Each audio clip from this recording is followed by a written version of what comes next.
Hi there, my name is Colin Eaton. I'm an architect originally, and my sideline project is card making. Going from there, then I decided to work in collage, and really I've started because of the recession, 2009, and it's sort of, in a way, it sort of saved me. Not financially, absolutely not financially, but in terms of life and what to do and having a purpose. In 2009, there were no building opportunities, so what I thought was, well, I'll build paper constructions. So I just got bits of paper, rubbish mostly, and that in a way then tied in with the recession, because it was all sustainability and reusing materials. I couldn't really afford to buy lots of paper in art shops as such. So I became a scavenger, a flaneur and a scavenger. I just walked around city centre and I'd have a big bag and I'd pick up cardboard and paper and old packaging. Now I was careful about the paper. It had to be sustainable paper, sustainably sourced paper itself. I didn't ever use glossy paper or coated paper. That's very hard to work with. And then I'd bring them home and I'd just make bits and pieces out of them.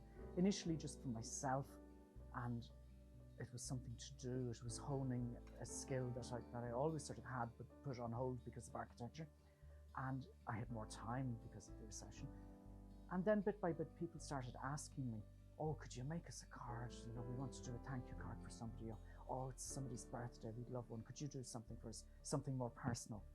And initially, it was all very kind of ad hoc and very, very labour intensive, but I'd do it. And it was great fun, because you'd make something, a person would come to you and they'd give you a list, you know, oh, this is for Margaret, and you know, she's from Tipperary originally and she's retiring and it's her birthday as well, and she loves wine and she loves travel, and her husband's name is Mick. And I'd get this big long list. I had a particular friend who was great for these big long lists, and then I'd say to myself, how in the name am I going to build all this into a card?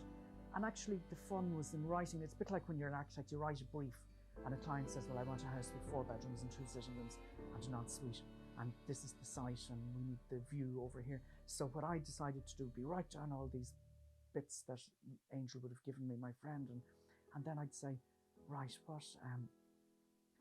what do we make out of that?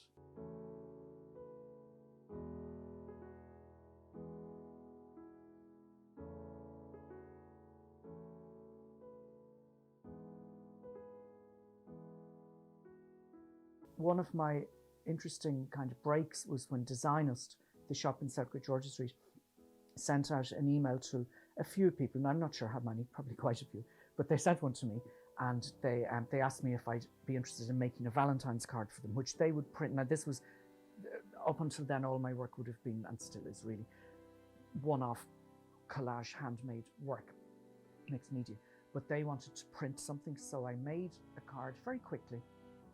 And it was a hand with corrugated cardboard, a piece of string, flowers, and it was just the giving of flowers, Valentine's.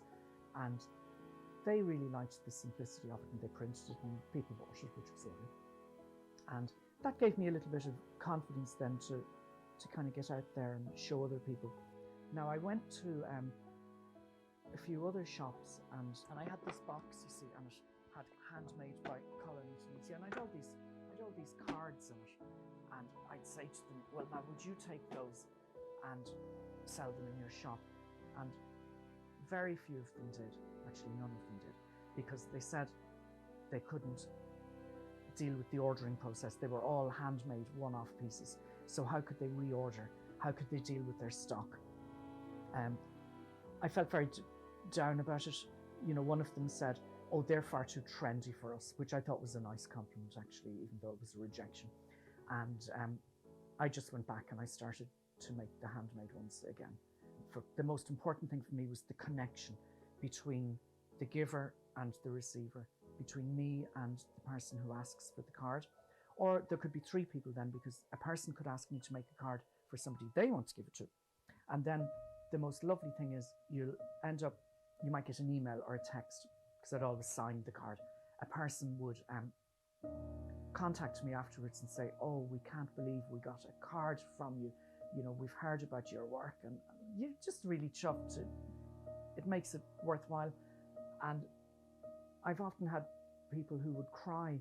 You know, I'd give them a card and it would have incorporated a lot of the things they would have asked me to celebrate.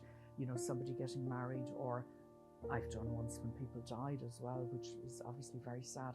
But to remember a person, I did one for a dog once which died, which was lovely. Not for the dog, but for, you know, for the person. And there's just that lovely connection then that you've immortalized something for them, and they do keep them, and people keep them in frames as well, which is lovely. So it's a kind of an odd thing in that it's a rose by another name. You call it a card, but it's really something more than just a card.